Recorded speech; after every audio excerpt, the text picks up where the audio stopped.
Migs Nograles at kay Pulong ha. Dito naman tayo sa tawag dito 51 billion flood control. Tang inang yan. 51 billion. Ayon sa aking pananaliksik mga kababayan, Davao ang may pinakamalaking budget sa flood control or 51 billion noong panahon ni Duterte. At ito ay ibinigay nga niya sa first district ng Davao City. 51 billion. Ngayon, saan nga ba napunta ang 51 billion? Pakinggan natin ang balita, mga kababayan. Eto mga kababayan na pakinggan natin si Senador Antonio Trillanes. Saan mo nilagay? Diba? Kaya ang tanong dito, saan mo nilagay? Doon, makikita mo, puro mga flood control projects. Mga drainage, kasi ito daw, ang according dun sa mga insiders sa ganyang kalakaran, yan daw mga flood control projects, yan yung may pinakamalaking pinagkakakitaan. Kasi bubuksan lang daw konti, yung kalye, then isasara na. Then hindi naman makikita physically ng COA yan o kung sino inspector, yung ganon. Kaya ang laki ng kinikitan dyan. No? Doon mo makikita. Tapos sama-sama nito, itong nire-report na nagkabaha, doon mismo sa lugar niya. Kaya ano nangyari doon sa flood control projects mo? Kung meron man. So apparently, kaya alam nyo, Christian, di ba ito si pasiga ito maririnig mo kung pumiri ito, parang siga. Pero simula last week, nung lumbas tong issue na to, not a word, Hindi ko alam kung saan ito nagmumukbok at pinoproblema kung paano siya magpapaliwanag dito. Kami, we're studying already kung anong iba't ibang mga kasong pwedeng i-file dito sa mamang ito. In the context of yung 51 billion allocation? Yes, kasi ganito yan. And ito sa... Diba? Narinig nyo? Mga kababayan? Ito pa. It was a social media post by Davao City 1st District Representative Paulo Duterte. Based on data they gathered, funds allotted for Paulo Duterte's district from 2020 to 2022 totaled 51 billion pesos. This was during the term of his father, Rodrigo Duterte. In 2020, Malacanang proposed 4.6 billion fund. Actually, mga kababayan, itong balita na to ay boses po ito ni Umaga Diaz. Ang pangalan nun? Yung reporter ng ABS-CBN, si Umaga Diaz. Ang pangalan nun. Paulo Duterte's district. When it was approved by the Congress, more than 8 billion pesos were added, so it became 13 billion pesos. In 2021, Malacanang proposed a 9.6 billion infrastructure budget for Paulo Duterte's district. And when it reached Congress, the amount topped 25 billion pesos. In 2022, the proposal of Malacanang was 10 billion pesos, and Congress raised it to 13 billion pesos. These data were confirmed by the DPWH, which receives the infrastructure funds for each district. Actually, sir, base po sa records ng aming programming division, we confirm na yung mga amounts na nabanggitin nyo in 2020, 2021, 2022, base po sa National Expenditure Program ng DPWH, at yung pong General Appropriations Act sa distrito ito ay tama po. At we confirm those budgets. COA says the allocation for Paulo Duterte's district is the highest in Philippine history. Diba? Kita nyo? Ito pa. Pilipinas, tumanggap ng 51 billion pesos na alokasyon si Congressman Pulong Duterte sa huling 3 taon ng Duterte administration. Yan ang sinabi sa DZRH ni House Appropriations Committee Chairperson at Ako Bicol, Congressman Elizalde Co.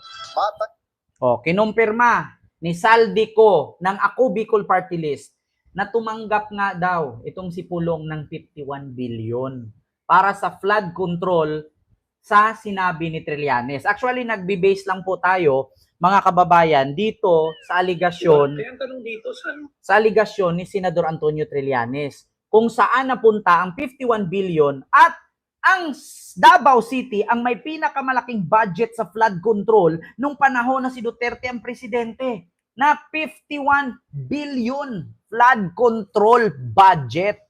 Oo. So, question ni Senador Antonio Trillanes, saan napunta itong 51 billion? Oo.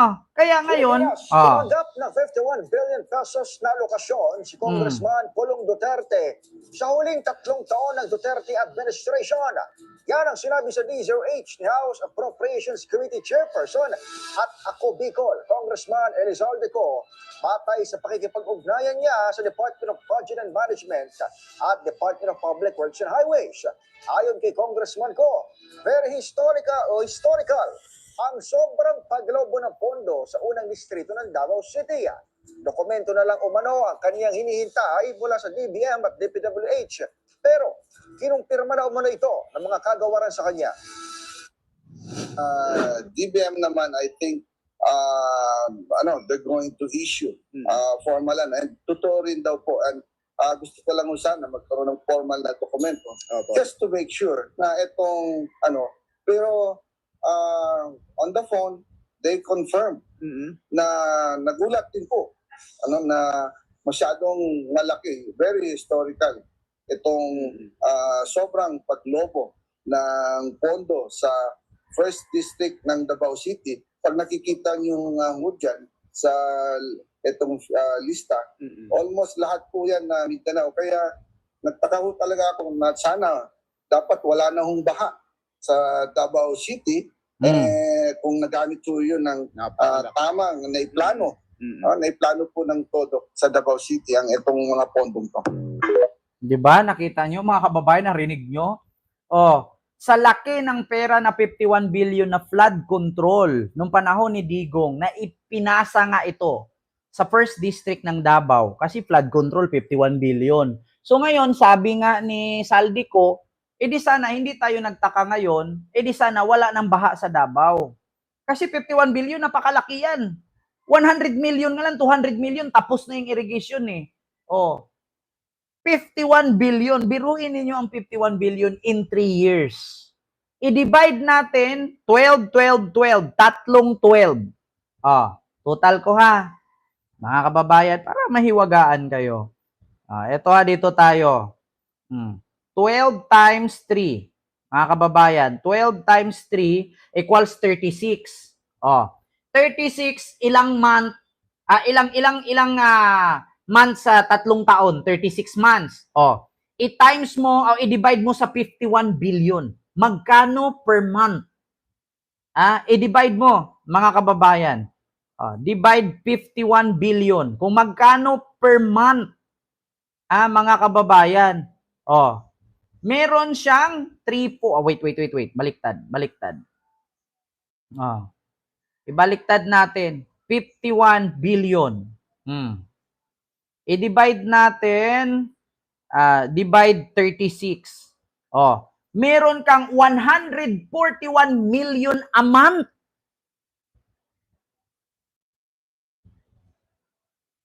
Diba? Oo, Matt Terence Lunario, mura na po talaga ang bigas ngayon.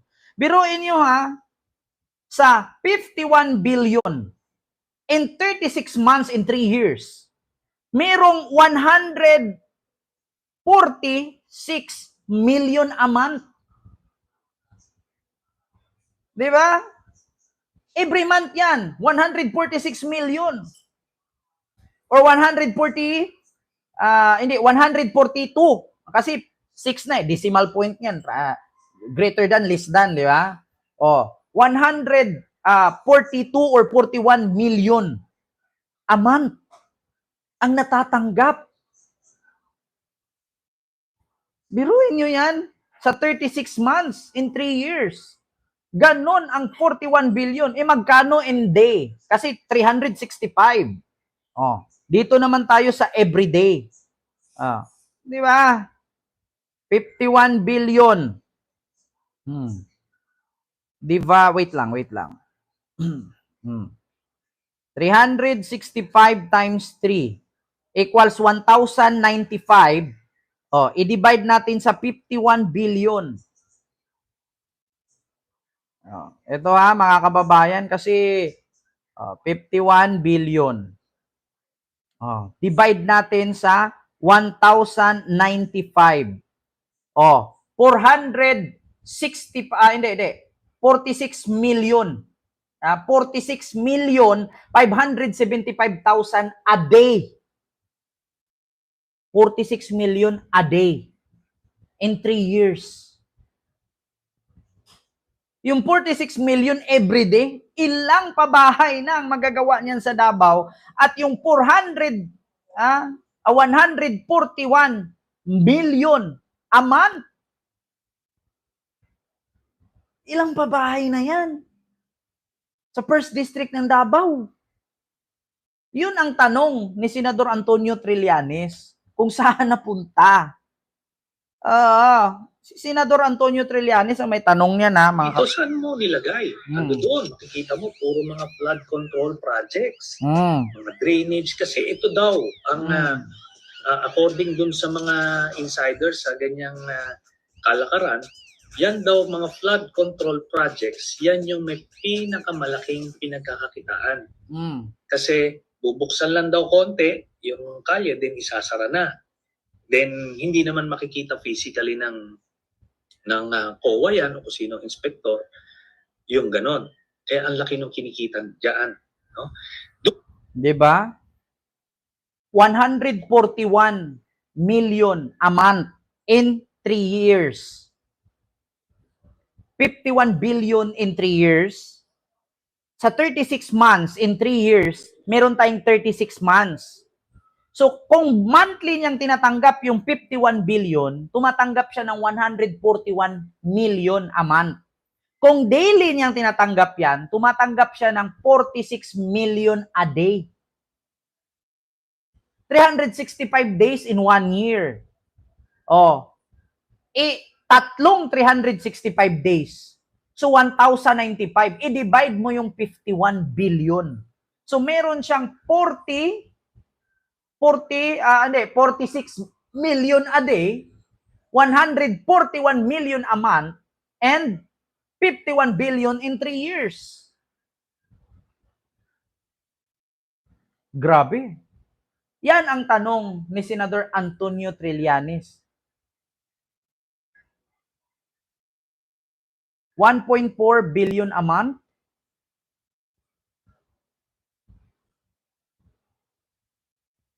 $1.4 billion a month and 46 a day. Oo, nabaliktad pala ako. Baka nga mga pera nila nilagay na sa ibang bansa eh. Actually mga kababayan, ako ayoko na magsalita yung patungkol sa pera-pera eh kasi kung naalala ninyo yung ampatuan at magundadato na gulo, yung habang nire-read yung bahay nung ampatuan ba yon, ay makita nyo yung mga gilid ng bahay, may mga pera, may mga baril. Yung pader, yung likod ng pader. Sana may video nito sa TikTok eh. Mga kababayan. Sana may video sa TikTok yung patungkol sa ampatuan. Ampatuan house raid. Para makita natin. 14 na taon na po ang nakakaraan mula na mangyari ang Maguindanao Massacre. Ito ba The yun? horrors of the Maguindanao. Wait lang ha, mga kababayan. On November 20. This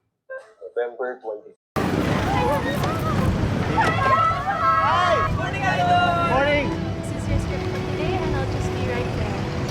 Isang bawang mantika, toyo at suka. Pwedeng palista na po muna. Kahit anong sikap, madalas di pa din sapat.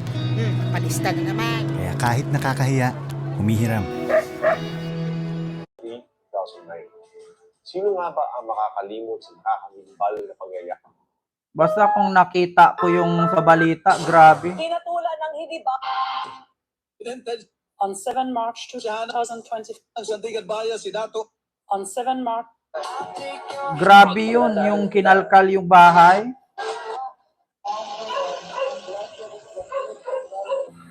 Bitbit ang mga search warrant. Higit 1,000 pulis ang sumalakay sa compound na ito sa Las Piñas City kaninang madaling araw. Base kasi Basta walang video dito eh. Kung nakita nyo lang kung gaano kadaming pera ang nasa gilid ng ganito, winasak nila yung pader, pera yan.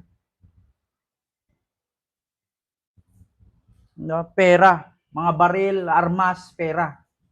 Oh, so yun lang ha, mga kababayan, yung ating live ngayon, hindi ko na masyadong habaan sa inyo. Nako. Actually, mga kababayan, no, speaking of politics hindi nawawala dyan yung pera. Oh, alam niyo sa totoo lang, ang makakapagsugpo ng korupsyon sa ating bansa, ditay. Yan lang. Kung aprobahan nyo, kung kaya namang gawin yan sa Singapore, kaya namang gawin sa Arab country, kayang gawin yan sa China, ang bitay, bakit hindi kayang gawin dito sa Philippines?